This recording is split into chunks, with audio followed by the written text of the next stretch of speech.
Well, hello, and happy day. I have a question for you.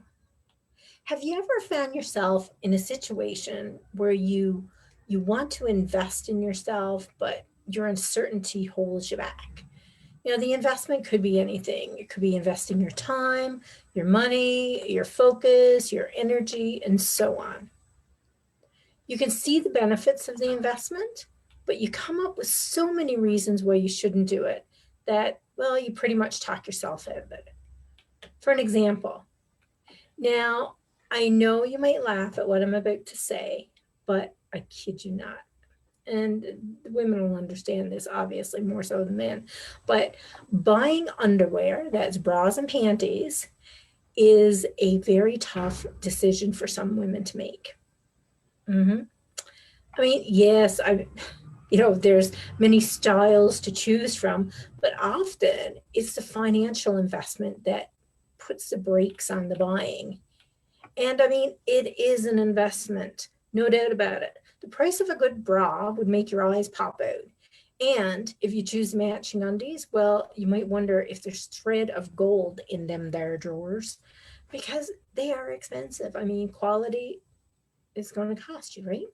But it's not only a financial investment. Your undergarments are foundational pieces.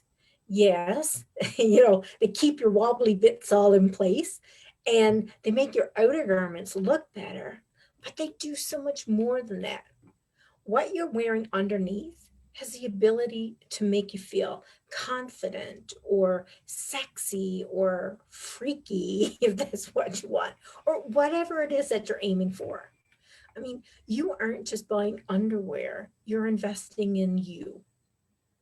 And maybe you found yourself in a similar situation. You know your underwear needs an overhaul, but after running through all the reasons why you shouldn't buy right now, you decide that, what you have right now is good enough and, well, you'll just buy something later. In the meantime, the support in most of your bras is at a point where the girls look like they're in a hammock, right? They're just resting there.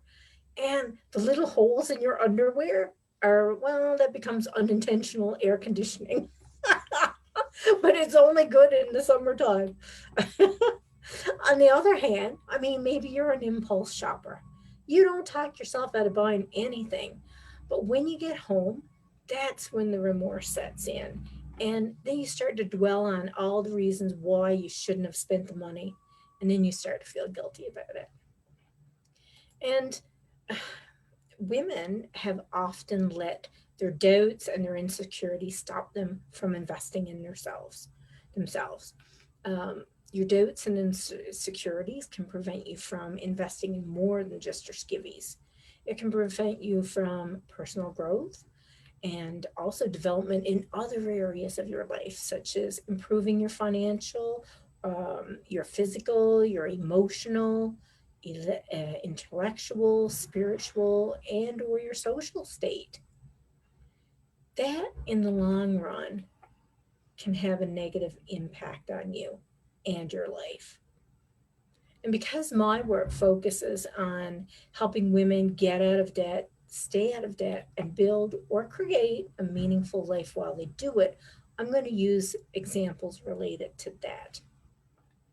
So if you're struggling with money and debt right now, I want you to just take a moment and think about how it's affecting your life. Are you stressed out and frustrated over it? Are you losing sleep? Are you just praying that you're going to win that lotto or inherit money from that rich relative that, none of us realized that we actually had? Or maybe you're even, you're just making a wish that money will just mysteriously appear in your bank account. Is your financial situation negatively affecting your relationships with your spouse, your family, your friends or coworkers, or even the other people in your life? Is it more difficult for you to have a handle on your emotions? That's a nice way of putting it. In other words, is it way too easy for you to flip the switch into bitch mode? Hmm? Is your financial situation affecting your productivity? I mean, it can be difficult to focus and to think about anything else when you're stressed out over money and debt. I want you to take the time and think about the negative impact that your debt is having on your life. You don't have to do it right now, but take the time to do it for yourself. And this is not an exercise to make you feel like crap or, pour salt in an open wound, so to speak. It's simply meant to give you a reality check and to move you to take action and do something for yourself by facing your debt and doing something about it instead of just leaving it there. If you aren't investing in gaining the knowledge and the skills you need to not only get out of debt, but to stay out of debt, you're doing yourself a disservice. And the kicker is, your money problems will not magically disappear. If you don't take control of the situation now, it's only going to get worse. Because, like it or not, debts are not like wine. They do not age better with time, because the longer you leave your debt, the worse it's going to get. So investing in you can mean taking advantage of free or paid resources, reading books, taking classes, participating in workshops, or even working with a coach like me. But the idea is to take action. And I know there are many blocks that prevent women from investing in themselves and from taking action to change their situation. So I'm going to just go through a few. I haven't put them in any specific order, but I'm just going to list them out. But first, I'm going to take a little sip of water. Alrighty, let's start. Number one, they're embarrassed about their situation and they fear that others will judge them. This is a big one for many women, myself included. But here's the truth. If this is you, it's not about others judging you. It's about how you see yourself. We tend to think that that we're really important in the lives of everyone else. I guess that's the way to put it. We think that other people spend a lot of time thinking about and talking about what's happening in our lives. Truth is, unless your financial situation impacts them, they don't really care. If people have better things to concern themselves with, such as their own life, they aren't going to spend time focusing on you and your finances. Like I said, unless your situation impacts them. And if you do know someone who would actually make you feel bad or judge you because of your financial situation, well, you know what? These are not the people that you seek out for help. Does that make sense? Okay, number two, instead of making themselves the highest authority on their own lives, they seek permission to grow, but from other people. So it's not a bad thing to ask someone for a second opinion, especially if you're trying to make a decision that you're trying to weigh out all the pros and cons or whatever. But bottom line is, it's up to you to determine what you need, what you want, what you deserve, and ultimately to find a way to get it. Number three, they aren't sure it's the right time. But realistically, it might never be the right time, or it might never feel like the right time. You'll always be able to find some excuse as to why you don't have time to do something critical that will help you. Like there's always going to be a reason not to do it. And not being the right time doesn't mean it isn't the best time. And it's up to you to carve out the necessary time and money to make it happen.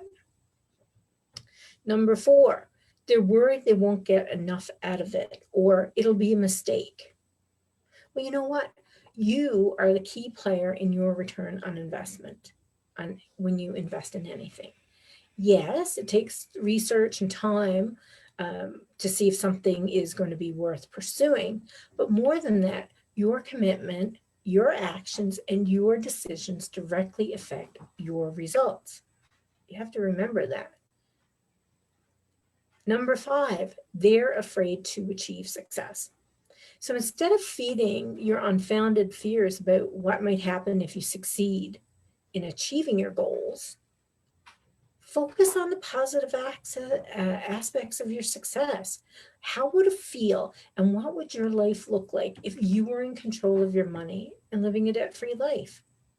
Think about that kind of stuff instead of wondering, well, oh my gosh, if I have lots of money, or if I'm in a good financial position, people might snub their nose or think I'm a snob or whatever. Don't worry about that stuff. It doesn't matter. Think about how great things could be if you were to achieve your goals. And number 6, they feel guilty about spending money on themselves, and they put the needs of others ahead of their own. Now, I'm sure many of you know what I'm talking about. Now, I'm not talking about women who are struggling to keep a roof over their head and food on the table. I'm not talking about that. I'm talking about women who have discretionary income, yet they still feel guilty because they want to do something for themselves to get ahead instead of using that money for the good of others. So does any of that sound familiar to you? I mean, those are just 6 examples of the blocks that prevent women from investing in themselves, but there's more. Oh, I need more water, very dry. So like I said, there's more than 6 blocks stopping women from moving forward. Are you putting off investing in yourself, even if you know it'll bring you closer to living your ideal life? Is there anything that's going on in your life right now that you know could move you forward, but you're still kind of dragging your toes over, oh, should I invest in it? Should I do this for me? If so, what's preventing you from doing it? What's your block? What is stopping you from moving from this point to that point? Many women struggle with putting themselves first, but I want you to look at it this way. If you don't make you number one, no one else will. They won't. It's up to us to make ourselves number one in all situations. We have to, because in order for you to be able to take care of and support others, you need to take care of yourself first. And the airline safety procedures remind us of this. Have you ever been on, on an airplane and they start going through everything with seats and whatever? And they always say you have to put on your own oxygen mask first, right? Because in order to help others, you have to help yourself first. And remember, when I say investment, I'm talking about the investment of your time. It could be your energy, it could be your focus, and it could possibly be your money. And this investment is to gain the knowledge and the skills you need to help you achieve what you desire in or from your life. Now, I realize that money, debt, getting out of debt can be really sensitive subjects for some people. So if you're struggling and you want to talk about it, please feel free to private message me. Don't, suffer in silence, because that's not going to help you. I want to help you get out of debt. I want to help you stay out of debt. And I want you to have a meaningful life and create that meaningful life as you do it. But it all starts with a conversation. So send me a private message if there's something, that you want to talk about in regards to your financial situation. And that, folks, is it for right now. For right now, anyway. And so on that note, I am out of here. So you have yourself a totally fantabulous day, and I'll see you next time. Bye.